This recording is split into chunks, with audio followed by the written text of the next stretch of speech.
आप सभी का स्वागत है UP academy for civil services में। मैं हूं मानस पांडे और मैं आपको अब देता हूं डेली बेसिस पे टारगेट। कल से मैंने देना शुरू किया है। आज दूसरे टारगेट का दिन है। एक लड़का मुझसे पूछ रहा था क्या सर सिर्फ टारगेट से पूरा हो जाएगा सिलेबस एक महीने में। मैं बस इतना कह रहा हूँ, बस आप देखते जाइए 26 से 27 दिन में पूरा सिलेबस मैं एक बार रिवाइज करा देता हूँ टारगेट से। और इसका फायदा आपको एग्जाम में कितना होगा ये आप खुद मुझे एग्जाम के समय बताइएगा। तो चलिए शुरुआत करते हैं अपना समय बर्बाद किए बिना। एक बात याद रखिएगा, जैसे ही आप वीडियो को देखें कमेंट बॉक्स में लिखें आई एक्सेप्ट द टारगेट, ठीक। और शाम तक में आपको रात में 11 बजे तक पूरा करना है। आज के टारगेट के साथ ही एक खास बात याद रखिए, हो सकता है कल शाम तक मैं लाइव क्लास लूँ और लाइव क्लास में मैं आपसे पूछूं कि आपने कितना पढ़ा है, तो आपको पूरी चीज़ें तैयार होनी चाहिए। तो शुरुआत कर रहे हैं आज के टारगेट से। देखिए पहले टारगेट में आपने हिस्टोरिकल बैकग्राउंड से शुरू किया। पॉलिटी में एक प्रश्न हिस्टोरिकल बैकग्राउंड का पक्का आता है। हिस्टोरिकल बैकग्राउंड में अलग अलग चार्टर एक्ट, अलग अलग गवर्नमेंट ऑफ इंडिया एक्ट, इन सब के बारे में आपने पढ़ा, ठीक। अब यानी आज से आप शुरू करेंगे सबसे पहले फजल अली आयोग से, राज्यों के पुनर्गठन से, यानी वीडियो नंबर 8 से। मेरी प्लेलिस्ट खोलिएगा, वहां पर वीडियो नंबर 8 के बाद वीडियो नंबर 9 होगा, राज्यों का पुनर्गठन फजल अली आयोग। कुछ शॉर्टेस्ट ट्रिक भी होंगे। तो वीडियो नंबर 9 से आज आपको पूरा वीडियो नंबर 18 तक पूरी वीडियो पढ़नी है, 9 वीडियो। अब मैं डेली बढ़ा रहा हूँ, कल मैं आपको 10 वीडियो पढ़ने को दूंगा। तो कल मैंने आपको 8 दी थी, आज मैं आपको 9 दे रहा हूँ। देखिए सबसे पहले आप इंडियन पॉलिटी की प्लेलिस्ट उठाएंगे बिना सोचे समझे। उसमें वीडियो नंबर 9 से जहां राज्यों का पुनर्गठन है, फजल अली आयोग है और ये सारी चीजें हैं, वहां से उठाएंगे। फिर आपके सामने आएगा मौलिक अधिकार, फिर आपके सामने आएगा मौलिक कर्तव्य, फिर आपके सामने आएगा डीपीएसपी, और उसके बाद basic fundamental features of the constitution, जो मूलभूत सिद्धांत हैं संविधान के, वो आएंगे। ऐसा करते करते 18 वीडियो आपको पढ़नी है। वीडियो नंबर 9 से 18 तक खूब आराम से समय देके पढ़िएगा। एक एक कॉन्सेप्ट बहुत इंपॉर्टेंट है यहाँ पे, ठीक। तो सबसे पहला काम ये हो गया। उसके बाद जो आप ये करेंगे, इसकी पीडीएफ मैं टेलीग्राम पे ऑलरेडी डाल चुका हूँ कल, ठीक। एक और पीडीएफ में टेलीग्राम की, अब धीरे धीरे जैसे जैसे आप आगे बढ़ेंगे ना, मैं एक एक पीडीएफ डालता रहूंगा पॉलिटी का। जो जो मैं आपको टारगेट दूंगा, वीडियो आप टेलीग्राम यूट्यूब से पढ़ेंगे, टेलीग्राम चैनल पर मैं उसका फ्री ऑफ कॉस्ट पीडीएफ दूंगा। कुछ लोग जो ये कह रहे हैं कि सर आप कोर्स बेच रहे हैं, भाई 100 रुपए में, 50 रुपए में, वो मेरा खुद का नहीं है। मैं कोर्स बेच रहा होता तो मैं ये बेचता यूट्यूब का कोर्स, ठीक है।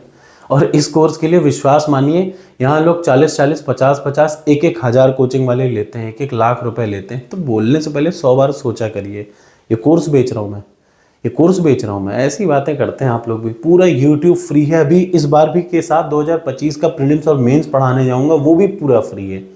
कौन पढ़ा रहा है? फालतू बातें करने से पहले 100 बार सोचा करिए, ठीक है। बाकी का मैं और कुछ नहीं कहना चाहता। और एक और बात देखिए, मैं कोई अनपढ़ गंवार नहीं हूँ कि मेरा धंधा चल रहा। मैं कोई कोचिंग नहीं चलाता। मैं ऑलरेडी एक 10 साल 12 साल से प्रोफेसर हूँ भाई। और जो आप बोल रहे हो ये है वो है, ऐसा है वैसा, मुझे सब पता है। 10 साल से तिनका उत्तर प्रदेश लोक सेवा आयोग का पता है, समझ रहे हैं। तो ये आप मुझे मत बताइए, कोई वो नहीं है। मैंने प्राइमरी ज्वाइन करके छोड़ा है, लेखपाल नायब तहसीलदार ज्वाइन करके छोड़ा है। मेरा प्रोफेशन यही है, मुझे इसी में मजा आता है इसलिए मैं ये कर रहा हूँ। मुझे इलाहाबाद में रहना है इसलिए मैं ये कर रहा हूँ। इसका ये मतलब नहीं कि आप कुछ भी बोलना शुरू करें। तो ऐसा कुछ मत बोलिए प्लीज़, मेरी आपसे रिक्वेस्ट है, ये याद रखिएगा। चलिए वीडियो नंबर 9 से 18 तक, ठीक, कंप्लीट करेंगे। उसके बाद यही पीडीएफ को मैं फ्री ऑफ कॉस्ट डाल रहा हूँ टेलीग्राम पे, वहाँ से देखेंगे ताकि जो पढ़े हैं वो समझ में आ जाए। दूसरा आ जाइए, इंडियन पॉलिटी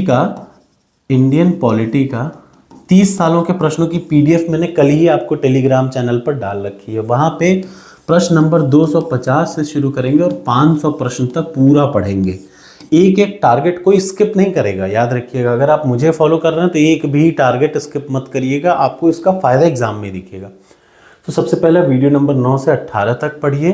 टेलीग्राम चैनल से पीडीएफ निकाल के पढ़िए, अच्छे से जो पढ़ रहे हैं उसको देख के पढ़िए, ठीक। प्रिंट आउट ले लीजिए, उस हिसाब से पढ़िए। उसके बाद इंडियन पॉलिटी का प्रश्न नंबर 250 से 500 तक पढ़िए, ठीक। पूरा वही प्रश्न, ये क्या है, इन्हीं से संबंधित वो प्रश्न जो पिछले 30 सालों में आए हुए हैं। अब आप में से कुछ लोग कहेंगे पूर्वालोकन पढ़ूंगा मैं, ये आपकी इच्छा है।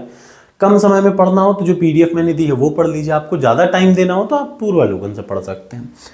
इसके बाद जो अगला और सबसे ज़रूरी काम आपको करना है वो ये है कि कल मैंने टेलीग्राम चैनल पर आपको जून से लेकर के अक्टूबर तक का पूरा करंट अफेयर्स की पीडीएफ मंथ वाइज अपलोड कर रखी है पीडीएफ में, ठीक है।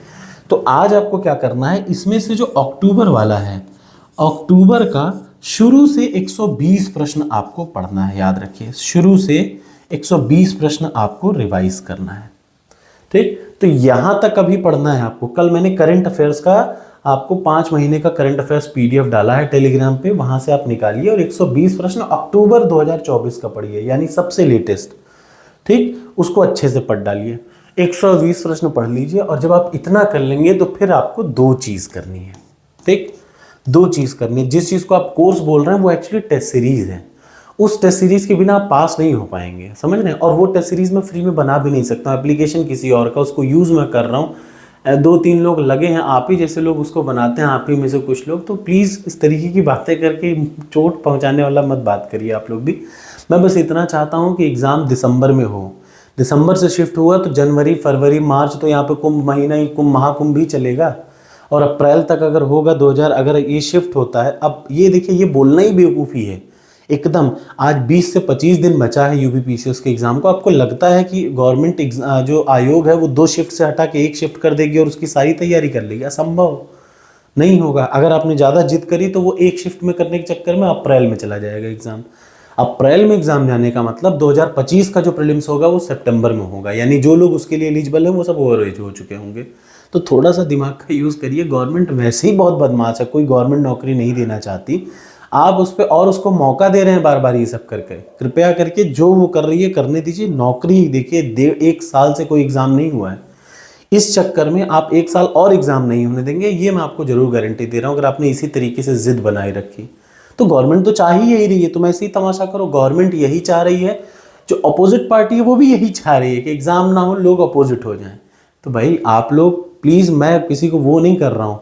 आप चाहते हैं कि धरने में मैं जाके बैठूं, मैं धरने में जाके देख रखा है मैंने। मैं 2 बार जा चुका हूं धरने में। यहाँ के धरने में यहाँ पे 40-45 साल के, 50 साल के वकील आके बैठते हैं, समझ रहे हैं। मेरा मुंह मत खुलवाइए, मैं ये सब नहीं करना चाहता, ना मेरी आदत है। प्लीज़ चलिए शुरू। मैं बाई फेस जानता हूँ ऐसे 10 लोगों को जो वकील हैं, वहाँ पे हाई कोर्ट में बैठते हैं, ये सब काम करते हैं।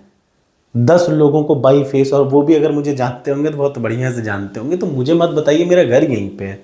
आप मुझसे अभी कहेंगे 2 मिनट में जाके मैं वहाँ धरने पे बैठ जाऊँगा। मेरे धरने पे बैठने से अगर कुछ होता है तो वो गलत बात है। हर चीज़ धरना दे के ही मैं नहीं कर सकता ना। आपको लग रहा हो आप बिल्कुल करिए, मैं नहीं दे सकता। मेरे एथिक्स नहीं कहते कि मैं धरना दूंगा। आप लग रहा हो हर चीज़ आप करिए, लेकिन एग्ज़ाम दिसंबर में होना चाहिए, मेरा एक साफ मानना है। आपको बुरा लग रहा हो, आप बुरा लगे, आप मुझे अनफॉलो कर दीजिए। लेकिन अगर एग्ज़ाम दिसंबर में नहीं हुआ तो इसका सबसे बड़ा नुकसान आपको होगा। ये आज आपको नहीं समझ में आ रहा है, क्योंकि आप इतना समझिए, 1-1.5 साल से आपने एकदम हद मार दी है भाई। कुछ ना कुछ गवर्नमेंट, मैं आपकी बुराई नहीं कर रहा हूँ, मैं गवर्नमेंट की बुराई कर रहा हूँ। पिछले 1 साल में गवर्नमेंट ने कोई एग्ज़ाम नहीं कराया इसी ड्रामेबाजी के चक्कर में। जब मुश्किल से एग्ज़ाम होता है तो उसको लीक करवा देते हैं सिंगल शिफ्ट में। तो ऐसे ही होने दीजिए ना, होने दीजिए, लेट इट बी, कोई बात नहीं। तो चलिए शुरुआत करते हैं। बस मुद्दा है होना। मेरे लिए एक चीज़ मैटर करती है, ROAR और PCS का पेपर इसी दिसंबर में होना चाहिए, ठीक। चलिए अब यहाँ से देखिए, ये सब 120 प्रश्न आप करेंगे। उसके बाद फिर आप टॉपर्स कोड पर जाएंगे। टॉपर्स कोड पर जाने के बाद एक फुल लेंथ इंडियन पॉलिटी का पेपर अटेम्प्ट करेंगे। फुल लेंथ पॉलिटी का पेपर आज आप अटेम्प्ट करेंगे, ठीक। फुल लेंथ पॉलिटी का पेपर, चाहे ROAR की तैयारी करें, चाहे PCS की तैयारी करें, दोनों के लिए एक फुल लेंथ पेपर आप अटेम्प्ट करेंगे, ठीक। दोनों पे चली जाइए, दोनों फुल लेंथ है। ROAR में चूंकि कंबाइन हो चुका है, इसलिए 3 घंटे का एक पेपर है। आप डेली एक पेपर जरूर देंगे, याद रखिएगा। अगर आप PCS ROAR के साथ में तैयारी कर रहे हैं तो PCS का पेपर दीजिए। अगर अकेले ROAR की तैयारी कर रहे हैं तो फुल लेंथ RO का पेपर दीजिए। तो एक तो आपको फुल लेंथ पेपर देना है GS का, और दूसरा आपको करंट का एक टेस्ट देना है 60 प्रश्नों का, अक्टूबर का फर्स्ट, ठीक। ये तब करना है जब आप पूरी PDF पढ़ डालें तब, ठीक। ये रहा आज का टारगेट अगर एक्सेप्ट हो तो कमेंट बॉक्स में लिखिए यस। मेरी बात का बुरा मत मानिए, मैं आप ही के हित में काम कर रहा हूँ, आप ही के हित के लिए काम कर रहा हूँ। एग्ज़ाम दिसंबर में नहीं होगा तो इसका जो नुकसान होगा वो आप कभी समझ नहीं पाएंगे। ऑलरेडी 1.5 साल से एग्ज़ाम शिफ्ट हो रहा है। मत करिए, let it be. Thank you so much.